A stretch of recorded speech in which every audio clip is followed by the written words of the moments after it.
Good afternoon. Thank you for joining us. This is Nelson Estrada, completing the assignment for Module 2, Intro to Sport Management.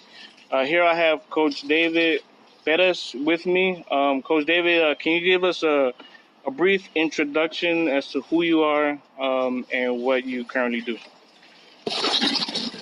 All right. My name is David Perez.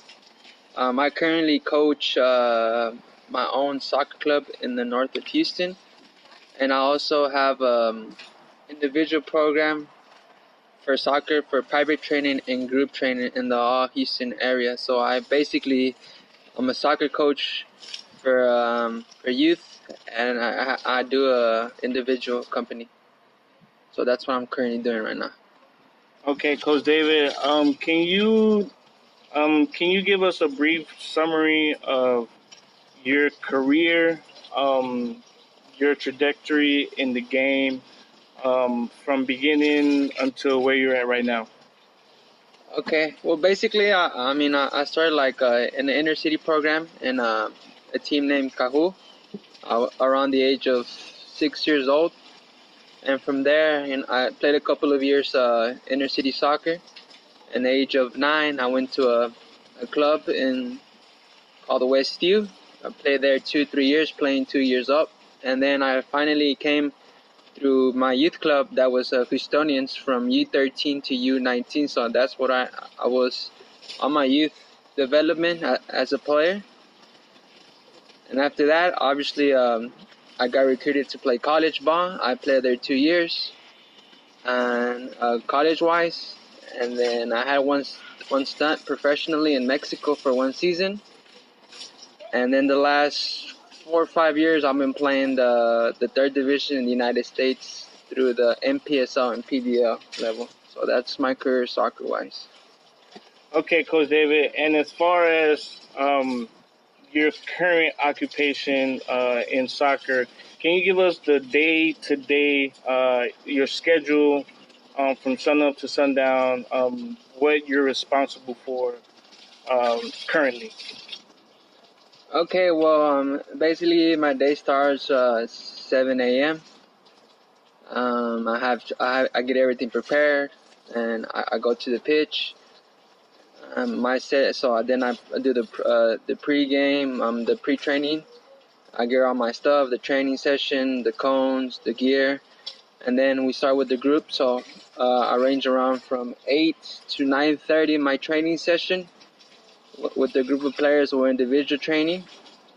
It should be done around 10. I scoop up, I go back home, I have a 2-hour rest, and then I regroup, and then I prepare the sessions for the afternoon session for the group, which is the local soccer club I have in Houston.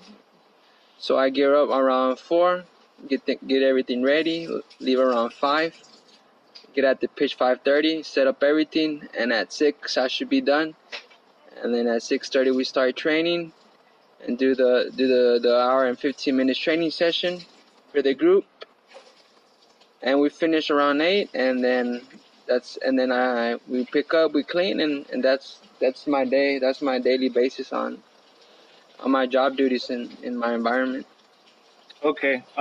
So you seem to put forth a lot of effort within your job structure, which shows a lot.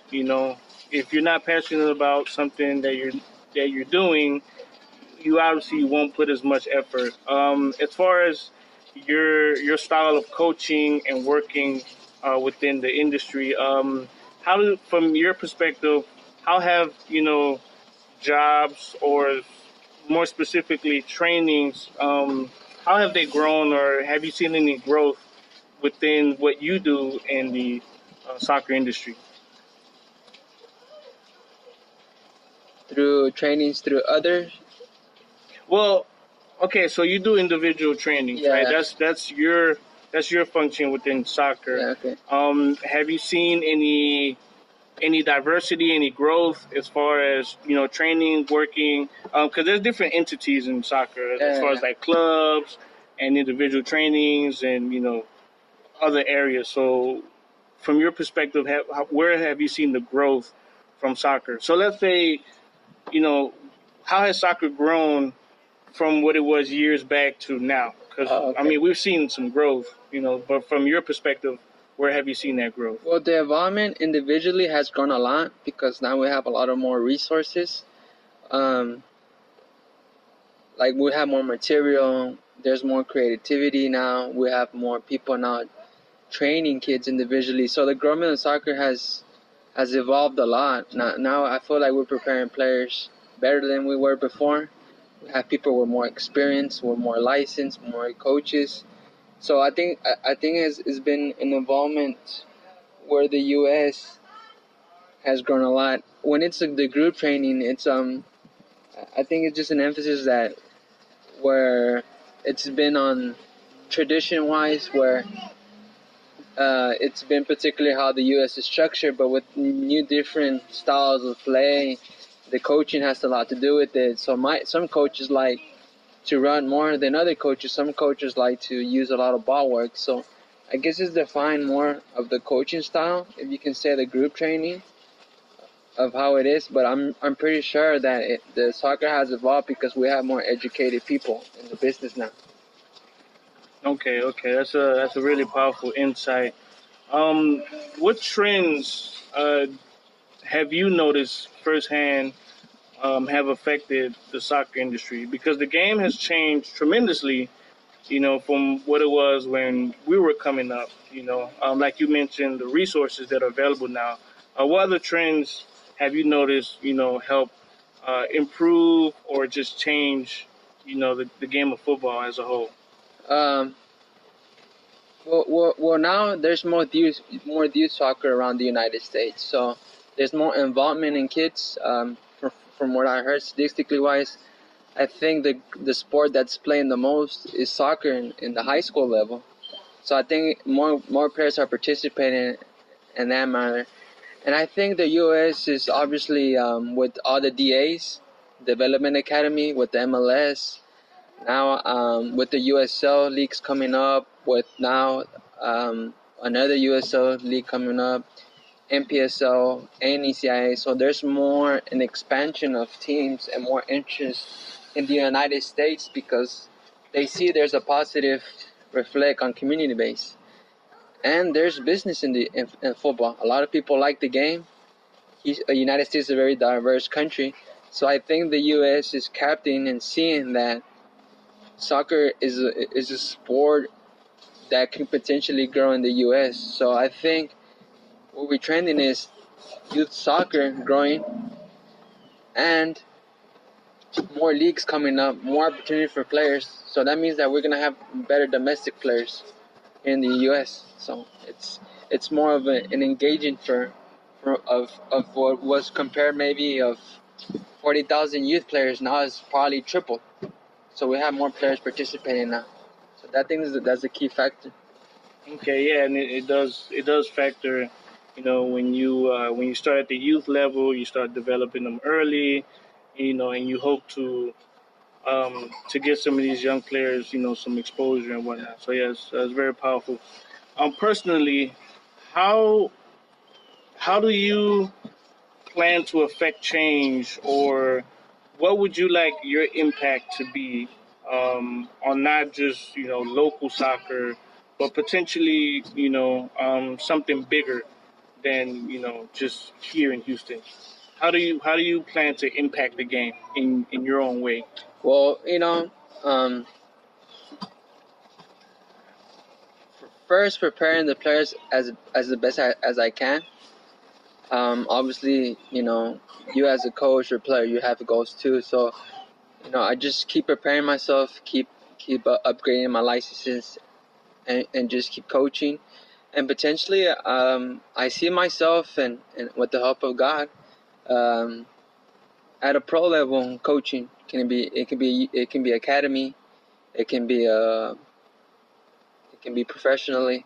So the goal is to potentially, um, if the opportunity comes, potentially go to another state, maybe overseas, get the experience, and from there keep growing. Potentially go professional, coaching wise, and help the players from the community where I came from, it's gonna be all around. But I think that in the community, soccer is a community sport, and I think that in community sometimes the right players don't get the opportunity because they lack resources. So I feel that I came from the same perspective, and I got the opportunity.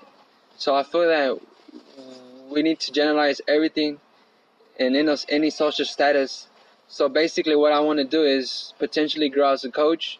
If I have to go through the youth academy system to the college system and just step by step go professionally, and come back and give back to the community and give the opportunity to them too. Also, I think they deserve it. So that's my ultimate goal. Because we want the best players in the professional game, and we want the U.S. to potentially go back to the World Cup and perform at the best as it can. I think there's a lot of talent, not just in Houston, in a lot of areas of the United States, but we need to look at also not the suburbs. Also, we need to look at the inner city, just like is seen as in basketball, and we see that basketball, a lot of the inner city players are the best players in the game. So I think they deserve the same equality opportunities as any player. Yeah, absolutely. Okay, so this next question is going to be a two-part question. Okay. The first part is, can you tell us about some of your best moments in the game of football as a whole? Being that you were a player to coaching. Uh, Talk to us about some of your best moments in the game, and talk to us about some of those moments that have been character building. Because we understand that in the game of football, there's a lot of ups and downs. The game gives joy and happiness, but also gives those tough lessons that are necessary. So talk to us a little bit about both experiences. Okay. Well, a very good one of the best moments I had, and I can say was is a two-way right here because I remember it was 2004. We went to a regional tournament. Accordingly, because we were placed as a third place in the Premier League, so we went, and we potentially, without even having a team of 14, 15, we were like the Cinderella story, right? We went to the final, and we lost to Tulsa.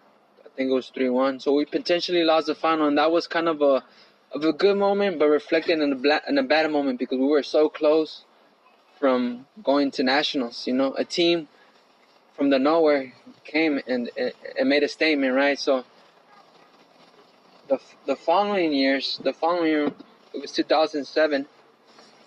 2007, maybe like a year after, we reached the regionals again, but now we won state, so we were a more prepared team. So I remember in the final, we were playing Andromeda, one of the best teams in the nation, maybe 6 national team players, right? And so we were making the line, and one of the players said something, and they were like, told the goalie, all right, it's time to play this game. So, after having a loss before, in the same instance, right? Well, we apparently had a good game, and we beat the team 6-1. Yeah.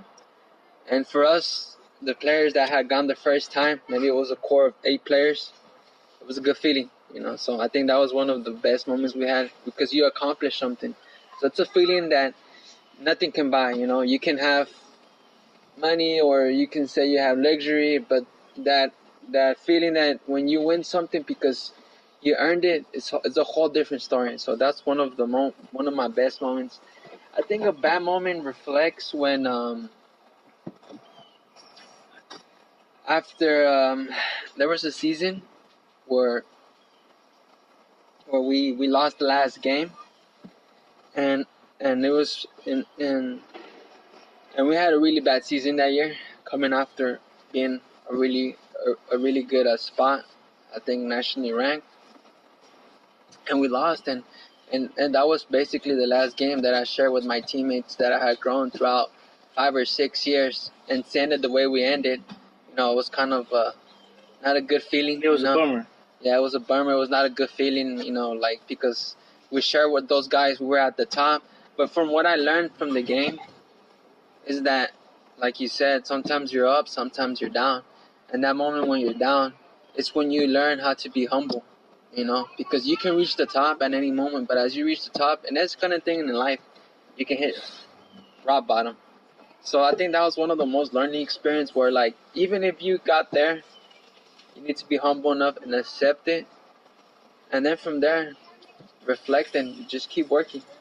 I think that. So those were moments where I think the football gave me a lot.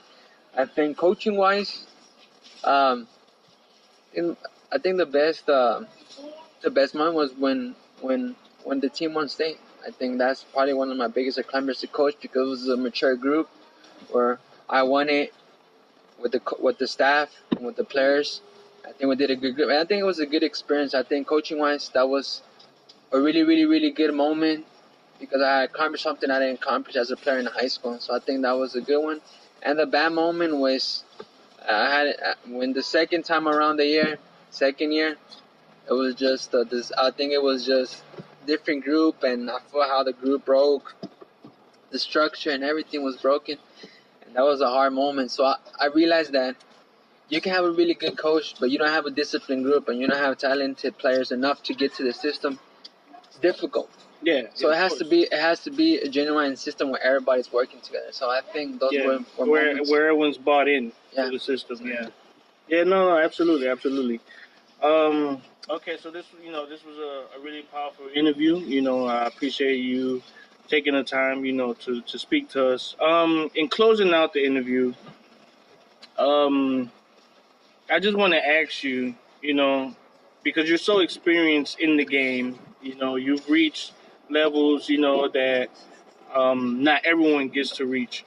So the work that you're doing right now, it's powerful. It says a lot about you as a person, about your love and your dedication to the game, and we always hope that there's genuine work being done in the community. So to close out, what advice from personal experience, what advice do you have for the young guys coming up? The game has changed. We've covered that. The game has changed a lot from what it was before. There are more resources. What kind of guidance, do you want to give to those young players who are coming through a similar path, or perhaps their path is a bit challenging because they don't have access to all of the resources, that is out there. So, what advice, what guidance do you have for the young guys coming up? Well, my advice to guys, the first thing, the most important thing of what is do it for the passion. Yeah. When you're a young footballer, you do it for the passion. So don't grow out of the passion, because when you grow out, then you lose a lot for the game. So that'd be my first advice is passion for the game. I know that in some social status or some don't have the resources. To me, there's no excuse, yeah? I think that every player really, really wants it, and with the access they have nowadays, you just need a ball, and you need to have the desire to grow more, yeah? Like I tell players, you might train 2 times a week, but there's 7 days of the week, yeah? You can train 6.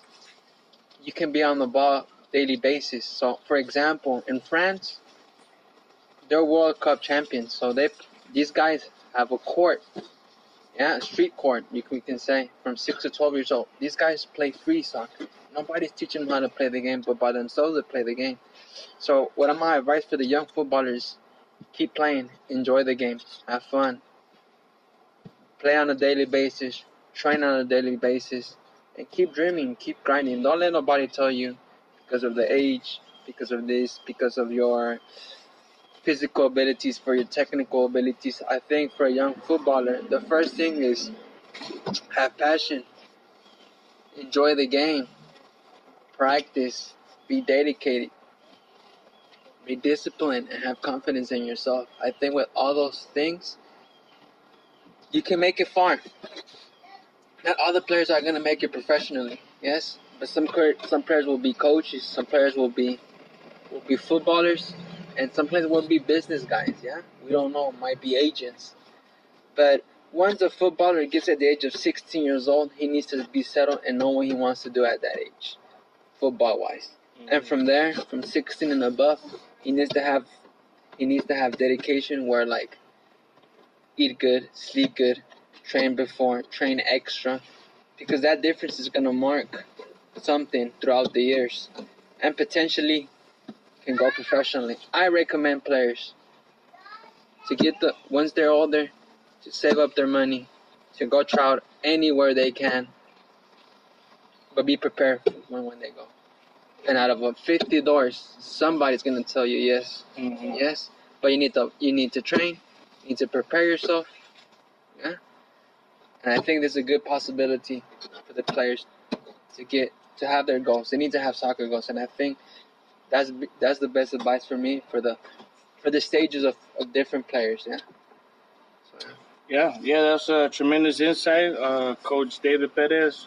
Once again, I want to appreciate you for giving us, some words of wisdom out there. And we wish you much success in your football career. Thank you, Coach David. thank you. That was good, huh? That was good, man. That was too long or not? That was good. 20 something.